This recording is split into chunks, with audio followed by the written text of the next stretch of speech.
Hi, this is Mike Dirks, Regional Missionary Coordinator for the Presbytery of Ohio. This is the November 2024 video update, and I'm going to share with you some of the things that were decided upon at our October Presbytery meeting as it relates to home missions. First, I'm going to walk through kind of the home missions work that are going on, and then we're going to talk about a couple of the special mission works that we're doing.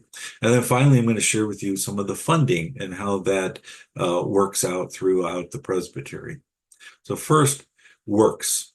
We have Bread of Life in Troy, Ohio. That one will begin in January of 2025. David Myron is there preparing to take on that work. He's being called as an evangelist, and the funding for that work will start in January. So keep them in your prayers. Secondly, we've got Blanchard Reformed Church in Findlay, Ohio.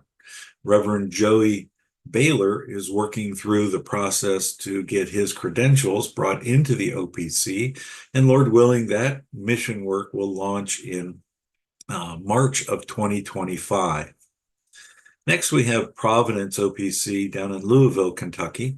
They are actively looking for a man, and hopefully, Lord willing, we'll have somebody that can start in the spring of 2025. And then we're going to be picking up the support of Wilmington, Ohio, Wilmington Reformed Church. Again, this was a mission work that had begun and then it paused as the pastor there left.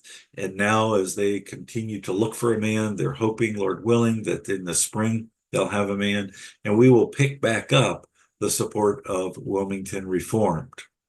Redemption Life Bible Church in Newcastle has undergone quite a change. First of all, they changed their names to Newcastle Reformed Community Church. They are in the process of looking for a pastor as well as rebuilding that congregation. So they will not probably be getting any kind of funding in 2025 as they seek to rebuild that ministry outreach. Some of our special mission works or special works includes the Hispanic ministry in Springfield, Ohio, and that one has been funded last year, and we continue to fund it for this year.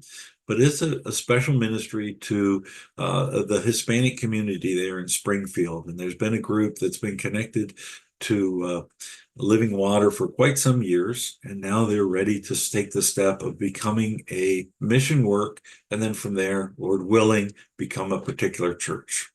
And last, we have the campus ministry with again at the church at Springfield with Living Water.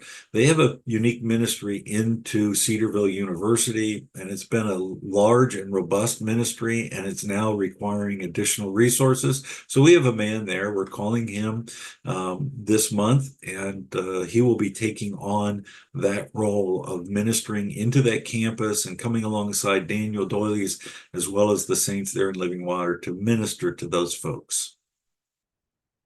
Now let's transition to funding of mission works. And you see on this chart a 5-year financial plan. And this is typical of a home missions work when everything's going well.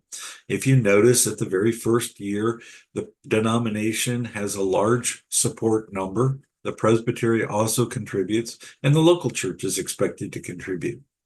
And this goes on through the next 4 years.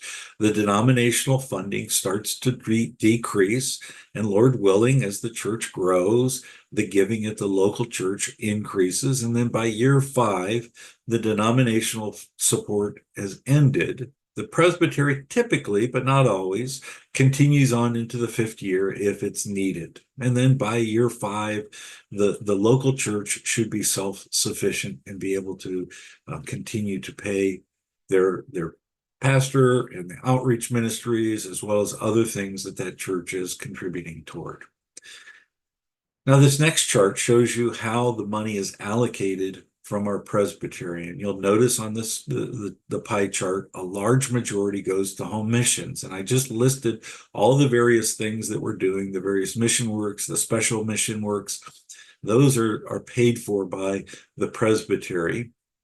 And then the next slice on the pie, as it were, is money that's used by the presbytery to support men going into the ministry. So it's a scholarship fund for those men who are in seminary. It helps reduce their debt so that when they get out of seminary, they're able to take a call that isn't a burden to them financially. And then the last slice on that pie is just the rest of the committees in Presbytery and our work to support the work of the church. That's things like helping out in foreign missions and sending a man or two to a foreign missions field to check up on our missionaries and just engage in their ministry and get a better feel for and be able to support and encourage them, as well as other things that the presbytery may need to take care of. So as you go into your 2025 budgeting, know that there's a line item for presbytery support, and this is how we steward that money. Home missions, scholarships for men in the educational process or in the seminary process, and then lastly, just the regular operation of our presbytery. Lastly, let's transition to prayer requests, and there's really three of them. One is for those mission works, and you heard several of them are looking for ministers. One is working through the process of having his credentials into the presbytery.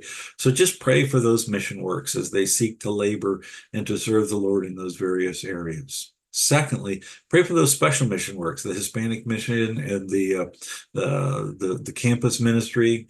Those are unique ministries, and pray that they would be fruitful and that they would be able to make an impact of the gospel into those different communities. And then lastly, pray for the funding. As you go into your 2025 budgeting time, don't just look at it as a line item, but pray that the Lord would use your gifts in a way that would glorify him, expand the kingdom work of the church, and honor him and his people in all that they do. And God bless, and thank you for listening.